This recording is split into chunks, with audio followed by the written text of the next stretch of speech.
the world's most destructive drug isn't sold in the shadows. It's the one we use to celebrate life. This is the story of why we love the poison that kills more people than all wars combined. Before watching the video, please subscribe to our channel. Alcohol is amazing. It's the social glue that has bound humanity together for thousands of years, the liquid courage in a bottle that has fueled celebrations, romances, and revolutions. But what if this amazing substance is also humanity's most successful and widely accepted poison? Let's pull back the curtain on a global paradox. Imagine a destructive force so powerful that every year, it takes more lives than all the world's terrorist attacks, wars, homicides, and car accidents combined. This force injures tens of millions more through accidents and violence, while silently trapping hundreds of millions in the grip of disease. If a scientist tried to invent this substance today, they would be seen as a madman. And yet, over 2 billion of us drink it, not just on special occasions, but as a normal part of life. We can't imagine a family barbecue without a cold beer, a wedding without a toast of wine, or a New Year's Eve party without champagne. We drink to celebrate the end of a long week, but also to cope with the stress of a long day. We drink when we're happy and when we're sad, when we're surrounded by friends and when we're all alone. This begs a monumental question. Why do we, a species so obsessed with survival and well-being, cling so desperately to the very thing that harms us the most? To find the answer, we have to follow this chemical on its journey inside our bodies. The moment you take a sip, you're not just tasting beer or wine. You're consuming a biological weapon that yeast produces to kill off its microbial competition. In our drinks, this poison is simply diluted with water and flavored with everything from grapes to grains. With that first swallow, a flood of countless invisible alcohol molecules storms your stomach and intestines.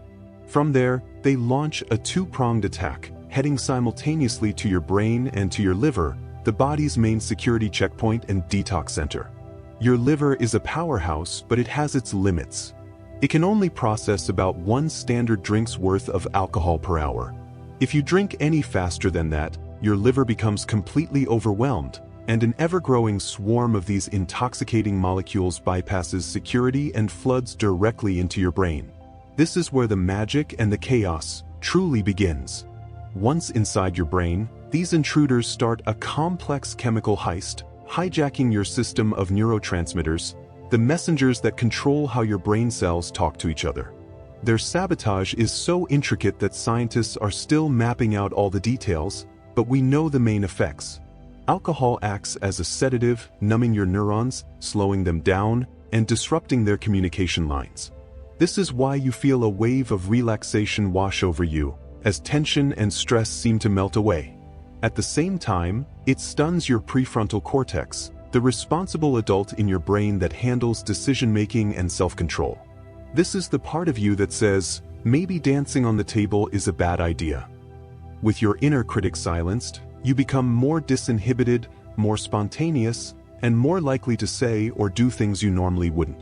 But the most crucial part of its spell is the release of endorphins. These are the feel-good molecules, the brain's natural reward system that is deeply connected to human bonding. They are the same chemicals that surge when you laugh with friends, sing in a crowd, or share a vulnerable moment with a loved one, helping to turn fleeting experiences into shared, lasting memories. So, after a drink or two, the world doesn't just feel lighter, it feels lighter with other people. The invisible walls of insecurity and self-doubt that we all build around ourselves begin to soften and crumble. You find yourself becoming a little more open, a little more authentic, a little more. You're less afraid to talk to a stranger, to laugh loudly, to share your joys and sorrows. Conversations that felt like climbing a mountain now flow like a river. For a little while, it feels like the immense weight of being human isn't something you have to carry all by yourself. Alcohol has found a perfect sweet spot, blending gentle relaxation, mild courage, and a powerful sense of companionship that makes it the world's most effective social lubricant. But this magic comes with a dark and unavoidable price tag, one that is paid over time. For billions of people, that occasional drink turns into a weekly habit, then a near-daily ritual to unwind or catch up with friends. And as the rounds add up over the years, the hidden damage quietly accumulates. The alcohol molecule has a unique ability to dissolve in both water and fat, giving it an all-access pass to invade nearly every cell and tissue in your body. And when your body tries to break it down, it transforms into a new chemical called acetaldehyde, a substance that is even more toxic and destructive than the alcohol itself. Imagine trying to dispose of toxic waste, but the process of breaking it down creates an even more corrosive acid. That's what your body faces with every drink. In your brain, this toxic acid acts like a slow, silent fire, shrinking your neurons and severing their connections, making it harder for different regions of your brain to communicate. As your brain physically withers, your memories can fade, your thinking slows, and your risk of dementia skyrockets. The wet cement analogy is terrifyingly accurate.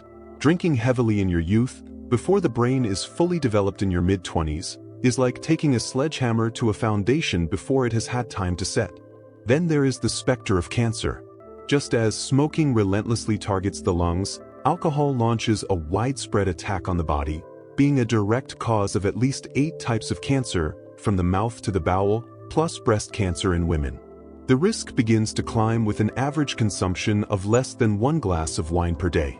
Worldwide, alcohol is responsible for over 700,000 new cancer cases every single year. Another primary victim is your liver. As your body's tireless janitor, it's forced to work overtime, and the constant stress disrupts its ability to process fat. This fat begins to build up in your liver cells, causing it to swell with inflammation. This is a silent disease. You may feel perfectly fine as your liver slowly turns into a scarred, failing organ. The final stage is cirrhosis, where your liver is so full of scar tissue that it can barely function, a condition that is largely irreversible and kills over 500,000 people annually. But the damage doesn't stop there. Drinking weakens your heart muscle, raises your blood pressure, and dramatically increases your risk of stroke, contributing to another 500,000 deaths from cardiovascular diseases. It even accelerates the aging process, damaging cells throughout your body, including your skin, making you look older sooner. But here is where alcohol's destructive power becomes truly unique and terrifying. It's not just about the damage you inflict upon yourself, it's about the innocent bystanders caught in the crossfire. The numbness and loss of inhibition from just a few drinks can transform a person, making them clumsy and eager to take catastrophic risks. Every year, alcohol-fueled accidents kill 500,000 people, with the majority of those deaths occurring in car crashes where more than half of the victims were sober individuals who simply had the misfortune of sharing the road with a drunk driver. Alcohol is also a primary fuel for violence, from bar fights to domestic abuse and murder. In many countries, nearly half of all violent crimes are committed by offenders under the influence. This translates to the entire population of a small city being massacred every year by a drunk mob. And beyond the deaths are the millions of non-lethal victims who are physically harmed by someone else's drinking, and the hundreds of thousands of babies born every year with devastating, lifelong conditions caused by their mothers drinking during pregnancy. It is, by every measure, a global catastrophe hiding in plain sight. This brings us to the final, terrifying stage, the hijacking of the mind. When your drinking escalates to the point where it causes tangible harm to yourself or others, you have crossed the invisible, fuzzy line into alcoholism. It's estimated that a staggering 400 million people, 1 in every 14 adults on the planet, are in this territory.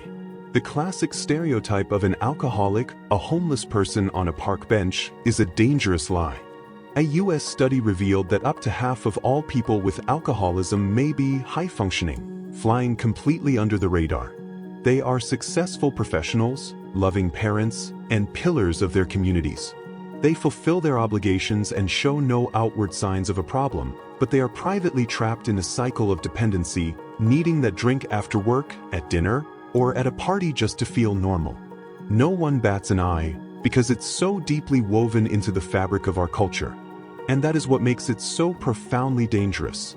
No other drug is so widely accepted, so casually consumed, and so easily ignored. So we return to the pact. We made a deal with this devil to help us solve one of the greatest challenges of being human, connecting with each other. We are a deeply social species, Yet we are often trapped inside anxious, self-conscious, and wary brains.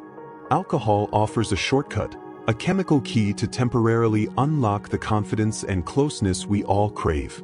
But now, for the first time in millennia, that pact is starting to fray. Younger generations, especially Gen Z, are drinking far less than their parents. Binge drinking among young adults has plummeted. This is a monumental victory for public health. Fewer accidents, fewer diseases, fewer lives derailed. But as this problem recedes, another, more subtle one seems to be growing in its place: loneliness. The number of young people who see their friends regularly has dropped, party attendance is down, and rates of anxiety and depression have skyrocketed. There are many reasons for this, but the shift in our drug of choice is likely a contributing factor. Drugs like cannabis, which have grown in popularity, tend to be social dampeners, making people more withdrawn and awkward, whereas alcohol has always been a social amplifier. So the great question for our future isn't just how we can live without alcohol's poison, but how we might rediscover its magic through other means. How do we find new ways to break down our walls, to connect, to celebrate, and to simply be human, together?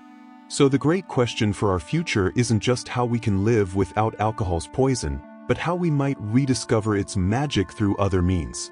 How do we find new ways to break down our walls, to connect, to celebrate, and to simply be human, together? The answer isn't a single, simple solution, because it requires replacing a deeply ingrained habit with conscious effort. It's about finding the courage to show up as we are, to be vulnerable without a chemical crutch, and to build communities around shared passions, whether it's sports, art, gaming, or simply deep conversation. It means choosing activities that generate their own joy, creating memories that are sharp and clear, not blurred by an intoxicating haze. Ultimately, the journey away from this ancient pact is a journey back to ourselves and to each other. It's the rediscovery that genuine human connection, in all its awkward and beautiful reality, is the most powerful and rewarding intoxicant of all. The future isn't about what we're giving up, it's about everything we stand to gain.